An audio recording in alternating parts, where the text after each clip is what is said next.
I script about 95% of my videos, and I'll tell you in a little bit why I script and the times when I don't script. But I think I've pretty much always done this. And in the past, I used to use a teleprompter. I don't use a teleprompter anymore, and I haven't for a good couple of years. The reason being is because I got to a point where it just added friction to the whole process, and it just ended up being more of a faff. And I know this isn't the case for a lot of people because so many people use teleprompters, but for me, if I started to speak slower or I started to speak faster, I'd have to stop and then adjust the speed and then go back through and pick up where I left off, and it was just faff, so I just stopped. And the method that I do now actually makes the whole process quicker for me, and not just the filming part but also the editing part is so much cleaner and so much quicker. So I'll show you in this video what I actually do. Funnily enough, this video itself is completely unscripted, and the reason for that is because I know exactly what I'm talking about in terms of the process that I'm going to be going through. So the biggest reason why I actually script my videos is if I'm talking about something which has a lot of information that I have to try and remember to put in the video. And this is often the case if I'm doing a review or a comparison video and I want to make sure that I've got everything in the video that I intended to talk about. That's why I script. The times that I don't script my videos is when I'm going out and about and I'm walking and talking and I have a thought that I just want to share. I don't script it, I just talk as if someone asked me a question and I'm answering that question. And so for that, I don't really need a script. But anything where I do have to have a lot of information, I'm scripting it because it just makes life so much easier, mainly when I come to edit the video and when I'm thinking about the edit. So the first step is obviously writing the script. And if there's one single tip that I can give you for writing your script, it's writing it exactly how you talk. So when I'm writing my scripts, I put in all the little words that I use when I'm talking to somebody normally, if I'm face to face with someone talking, and I write it in my exact tone of voice. So any quirky words or any turns of phrase that I use, I always put them in my script, because then when I'm reading my script, which I'll show you in a second, I read it exactly how I talk, so it comes across very natural. So once I've written my script, I have sections in my script that I highlight. And the reason that I do this is because obviously I'm reading the script and I'm not trying to memorize the script. I don't ever try and memorize the script itself, but I will try and remember certain parts from the script when I'm looking at the camera. So usually if I'm in my office, I'll have a little table with my laptop, my script will be on it. I'll have parts in the script that are highlighted, and the parts that are highlighted are the bits that I'm going to be looking directly at the camera to. And so those parts of the script are usually short phrases or short bits of information. And the reason I do this is because I don't want the whole video to just be a voiceover, because in the next part I'll show you what I do when I'm actually completely reading the script, but you just wouldn't know it.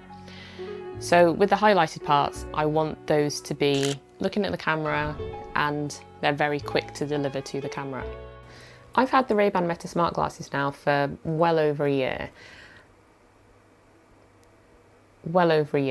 And I actually started out with the Wayfarers and then switched to the Skylers. I already have a video about. Now that's not to say that I don't do a couple of retakes sometimes, because I might stumble over my words or just have a complete brain fog of what I was gonna say. But because the script is always there, it's always next to me, it's on this table, it's not there at the moment, but it's on the table and my laptop's there, then it's not too bad. To give you an even more accurate answer as to whether I'd actually still recommend them. The script also helps me in the edit, because once I've filmed the entire video, I can reference my script whilst I'm editing, which I'll show you as well. So the part where I'm reading the scripts directly but you wouldn't know is the part where I add B-roll over the top. So this is why if you watch my videos, you will see there is a lot of B-roll. And the reason that I add B-roll is not just for that, that's very helpful, but it's to add context to what I'm saying. I've had the Ray-Ban Meta Smart Glasses now for well over a year, and I actually started out with the Wayfarers. So if you're at the point where you're thinking, I want to script my videos, but I don't know the best way to do this because I don't want to just memorize a script, which I would never do because my memory's rubbish anyway.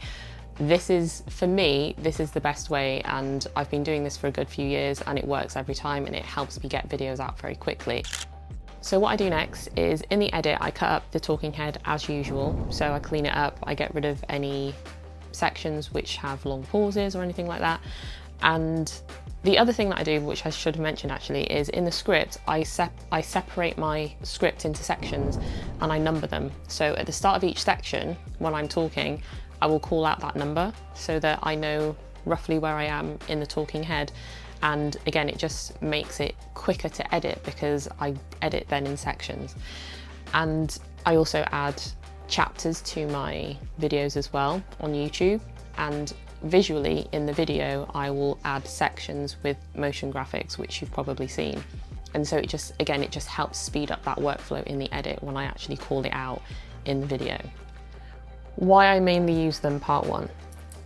So once I've chopped up the talking head, I then take placeholders and I will put them over all the sections in the video, or all the parts of the video where I'm looking at my script and reading it, because I know that all of that is going to be B-roll no matter what. And there might be points where I'm looking at the camera where I still might put B-roll over the top, but they're not essential. So the reason that I do this and I add placeholders is because it again then makes it a lot easier later on.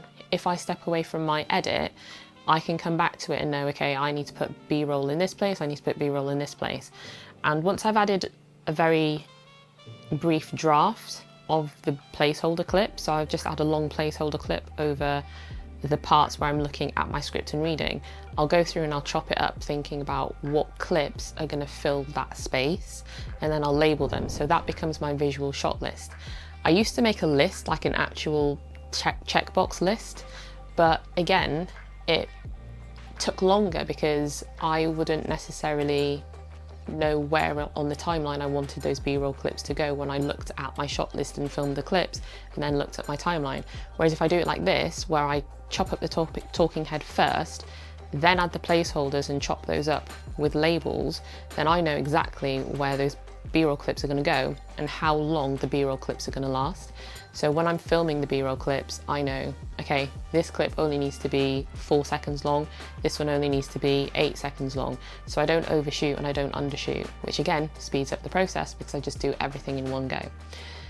If I'm out and about and I'm doing a vlog where I have scripted it, then I do the same process. The only difference is I'm reading the script from my phone. And again, I still cover those bits where I'm actually reading from my phone with B-roll. And a perfect example is a video that I did recently where I was talking about buying too much camera gear. And that video, was that video scripted? The beginning was scripted, my intro, because I wanted to get the intro right. And the rest of it, I think I freestyled. But there have been videos where I've been out and about walking and I've scripted it and done the same process that I would do whilst I'm sitting, as if I was sitting here in my office. Now, out of the other 3 items, I would say one of them, actually, maybe, no, 2 of them are pretty essential. There's another way that I also film the video if I've scripted it, if I know that I don't necessarily have a lot of B-roll that I could add to the video, and that is by changing location, or at least just shifting my position in the scene so it looks like I've adjusted my location, so it's not just a regular jump cut, because I don't like having lots of jump cuts in my video. So at the beginning of that video where I was talking about buying too much gear, I kept changing my position a little bit so that it was a bit cleaner, because I'd read a certain section of the script and then I'd move a little bit and then I'd read the next bit and then move and then read the next bit. For me anyway, that's how I like to do it, so that it's just not having loads of jump cuts in the video, because I just don't like having jump cuts. But it's that simple. It's literally that simple. And this is how you can then start to create videos incredibly quickly because everything is planned out and you just follow the plan and you just put things in place like a jigsaw puzzle. So I hope this video did help, and I will catch you on the next one.